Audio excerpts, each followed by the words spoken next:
Welcome to the instructional video, Ecocriticism and the American Wilderness, another lens through which we can read Janice Ray's wildcard quilt and work through our autocritigraphical writings. Let's begin by talking about ecocriticism. Greg Girard defines ecocriticism as more than the study of the environment in literature, but as the study of the relationship of the human and the non-human through human cultural history and entailing critical analysis of the term human itself. And while this arises from ecological science, it is not defined by it. The founding text of modern environmentalism then relies on the literary genres of the pastoral and the apocalypse, pre-existing ways of imagining the place of humans in nature that may be traced back to such sources as Genesis and Revelation in the Christian Bible. When we think about the pastoral, we think about an idyllic natural space, a pure space. Imagine strolling through pastures. There are sheep and shepherds, music, romantic overtures. In fact, you're probably already familiar with Christopher Marlowe's poem, The Passionate Shepherd to His Love. Come live with me and be my love, and we will all the pleasures prove that valleys, groves, hills, and fields, woods, or steepy mountain yields. And we will sit upon the rocks, seeing the shepherds feed their flocks by shallow rivers to whose falls melodious birds sing madrigals. And I will make thee beds of roses and 1,000 fragrant poses, a cap of flowers and a kirtle embroidered all with leaves of myrtle, a gown made from the finest wool, which from our pretty lambs we pull, fair lined slippers for the cold with buckles of the purest gold, a belt of straw and ivy buds with coral clasps and amber studs. And if these pleasures may thee move, come live with me and be my love. The shepherd swains shall dance and sing for thy delight each May morning. If these delights thy mind may move, then live with me and be my love. Of course, the pastoral trope is complicated by Gothic literature in the 18th and 19th centuries and post-Reconstruction Southern literature like Thomas Nelson Page's Old Virginia. These complications ask us to look deeper to find subversive meanings in pastoral settings. Apocalyptic literature is the antithesis to the pastoral. Think Octavia Butler's Parable of the Sower as a response to environmental deterioration, Toni Morrison's Beloved as a response to the romanticized versions of an antebellum U.S. South disseminated by authors like Thomas Nelson Page, or perhaps the more familiar Margaret Atwood's A Handmaid's Tale. Listen for a moment to my reading of Atwood's Morning in the Burned House, and consider how Janice Ray engages both the pastoral and the apocalyptic in Wildcard Quilt. Morning in the Burned House. In the burned house I am eating breakfast. You understand, there is no house, there is no breakfast, yet here I am. The spoon, which was melted, scrapes against the bowl, which was melted also. No one else is around. Where have they gone to, brother and sister, mother and father? Off along the shore, perhaps? Their clothes are still on hangers, their dishes piled beside the sink, which is beside the wood stove with its grate and sooty kettle. Every detail clear, tin cup and rippled mirror. The day is bright and songless. The lake is blue, the forest watchful. In the east, a bank of cloud rises up silently like dark bread. I can see the swirls in the oilcloth. I can see the flaws in the glass, those flares where the sun hits them. I can't see my own arms and legs, or know if this is a trap or blessing, finding myself back here, where everything in this house has long been over, kettle and mirror, spoon and bowl, including my own body, including the body I had then, including the body I have now, as I sit at this morning table alone and happy, bare child's feet on the scorched floorboards. I can almost see, in my burning clothes, the thin green shorts and grubby yellow t-shirt, holding my cindery, non-existent, radiant flesh, incandescent.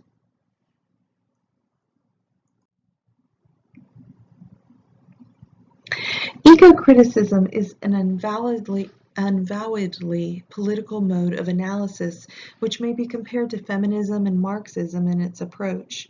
Eco-critics view it as a moral and political agenda. Thus, eco-criticism has a distinctive and constructive contribution to make to the diagnosis and resolution of ecological problems. It's necessarily involving an interdisciplinary approach to scholarship that draws on literary and cultural history, philosophy, sociology, psychology, and environmental history, as well as ecology. One of the complications with eco-criticism is this. Unless eco-criticism can squarely address the question of how nature matters for those readers, critics, teachers, and students for whom environmental concern does not mean nature preservation, and for whom nature writing, nature poetry, and wilderness narrative do not seem the most compelling forms of environmental imagination, then the movement may fission and wane. Consider for a moment Mary Oliver, who recently passed away. Read her poem, Wild Geese, either by clicking her picture at the bottom of the screen or using the link in the gray box at the top of the screen. Listen to her interview and read the New York Times tribute. What do you notice about her literary initiatives in connection to Janice Ray's responses to interview questions in the video you watched last week? What do they have in common?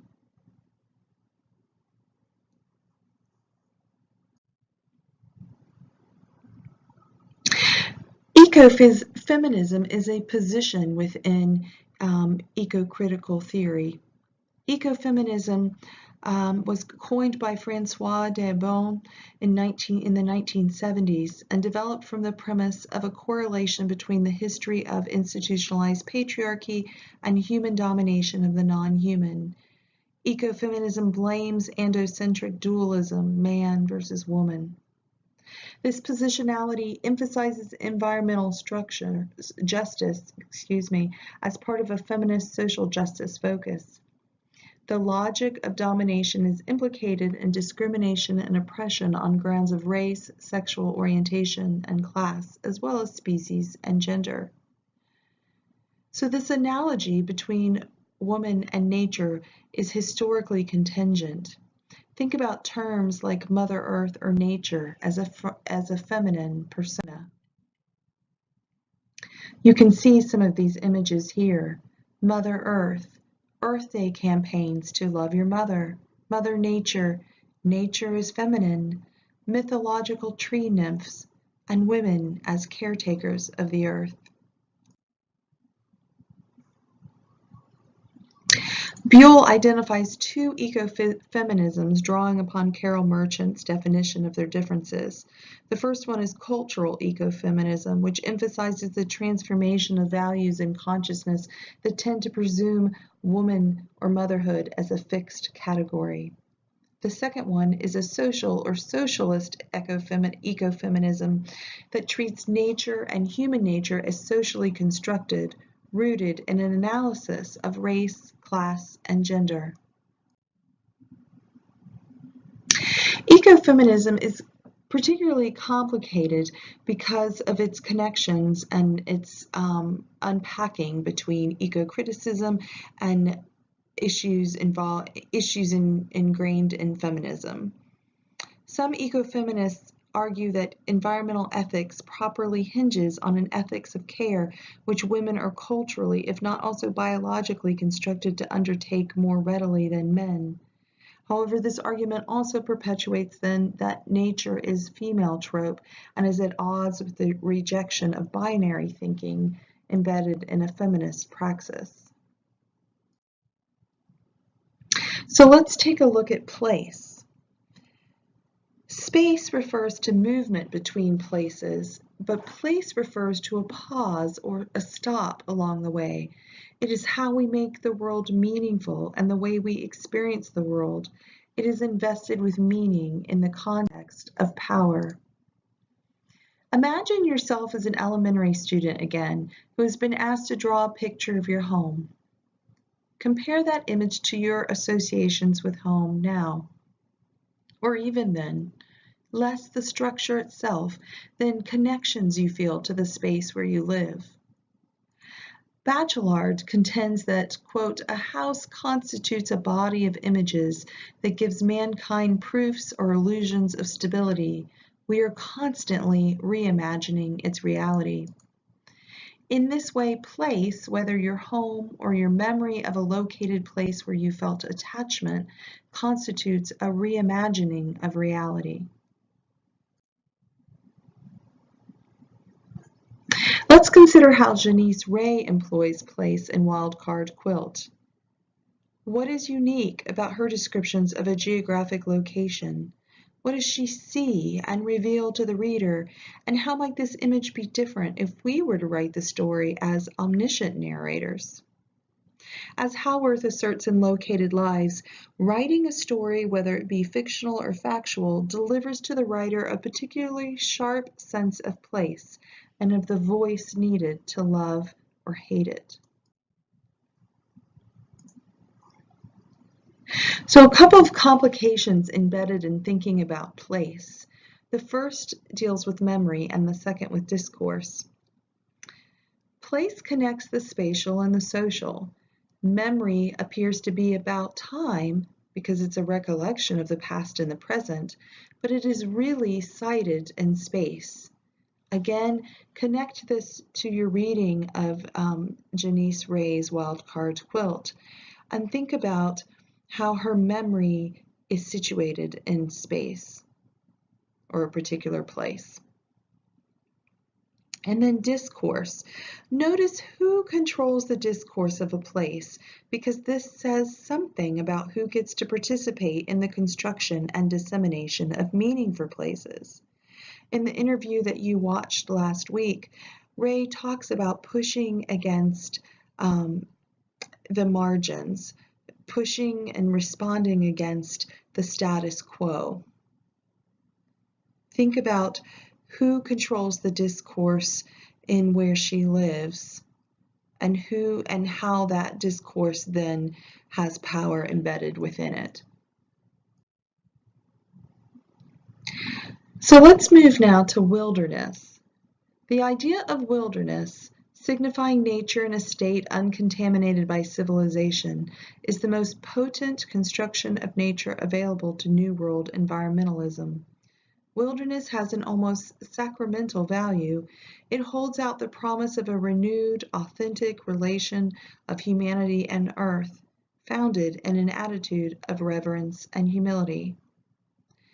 Take just a second and close your eyes and think about the first image that comes into your mind's eye when I use the word wilderness.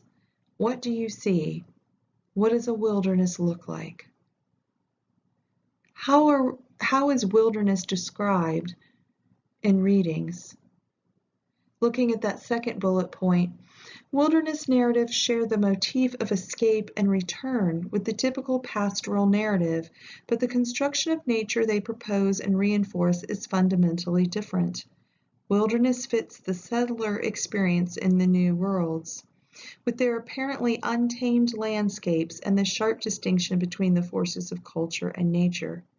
Yet, settler cultures crossed the oceans with their preconceptions intact, so that the nature they encountered was inevitably shaped by the histories they often sought to leave behind.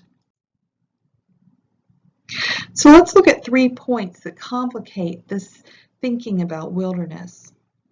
Wilderness is a space for privileged leisure that attempts to erase the social and political history that it gives rise to, extending into reactionary politics. Think about Thoreau's Walden. I went to the woods because I wished to live deliberately, to front only the essential facts of life, and see if I could not learn what it had to teach, and not, when I came to die, discover that I had not lived. I've included links to a documentary on Walden Pond, and then also to the full text of Walden, which you do not have to read for this course. But draw upon those memories of reading Walden in high school or perhaps early college, and think about the privilege that Thoreau had to leave everything behind and to embrace a reactionary socio-political lens in order to rethink his identity and relationship to nature and to culture and humanity. So the second point in complicating wilderness is that wilderness thinking provides a space for superimposing narratives in the national imagination, such as developing stories about a region's exoticism, as Jennifer Ray Greeson examines in Our South. In Our South, Greeson argues that the narrative of an American South developed in response to criticism that American culture lacks sufficient means to create its own art and literature. By writing about a region's exoticism, both its landscape and its people, the U.S. could distinguish itself as decidedly unique and not a mimetic replica of Great Britain or Western Europe. By focusing on regional difference in literature and art, a national identity began to form. Take a few moments and listen to parts of Greeson's lecture. You don't have to listen to the whole thing, but kind of pop in and out some of these links and think about some of these ideas that she talks about and unpacks about geographic fantasy and the way in which wilderness narratives can help to construct a national identity. The third point in complicating wilderness is that this wilderness as a politicized space is at odds with civilization. As Nash examines in Wilderness and the American Mind, the American wilderness constituted an alien space to be cultivated and tamed until the early 20th century, and arguably before in the mid-19th century, when the American wilderness evolved into a space in need of saving from cultivation and civilization. So we might think about Thomas Cole's paintings in the Hudson River School, and I've again provided you links to a PBS documentary and also the National Historic Site for Thomas Cole. But take a moment to look at these seemingly pastoral scenes, and yet while they replicate an exotic serene narrative like Greeson's argument, they are also subversive, exposing a dichotomy between the pastoral idyllic, as in the portrayal of an early 19th century American landscape on the left, and the looming apocalyptic erasure of a culture, as in the portrayal of the equally breathtaking but decidedly different focus within an early 19th century American landscape on the right.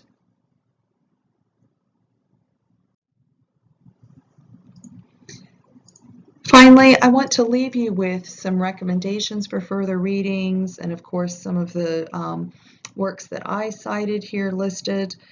And I would like you this week to engage some of these readings and to incorporate some of the points from this video, some of the quotes that I've pulled out and some that you find your own that relate to your autocritigraphical essay and your work with reading Janice Ray's Wild Card Quilt.